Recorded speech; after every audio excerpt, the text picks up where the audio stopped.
Hello everyone, welcome back to another episode of Webtech Tutorial. In today's video, I'm going to show you how to activate Gap Mastercard online. So keep watching the video till the end and don't forget to subscribe to our channel by hitting that subscribe button. Press the notification bell so that you'll never miss another upcoming upload from us. To activate your Gap Mastercard online, make sure to open up your preferred web browser. Into the URL box, type in gap.barclaysus.com/activate and press enter. Soon after that, you'll end up in the card activation page for Gap. If you already have a Barclays account, you can click on the login button at the bottom of the screen and you'll be able to activate your card even quicker.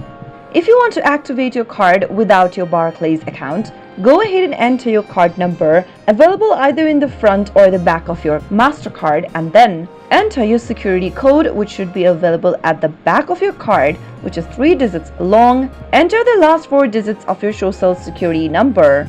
Select your occupation from the drop down and finally click activate in order to activate your Gap Mastercard online. After you follow through the prompts till the end, you should be able to activate your new credit card or Mastercard for Gap account. That is how it can be easily done. If the video was helpful to you, go ahead and give us a thumbs up. I'll be back soon with more videos like this. Thank you for watching.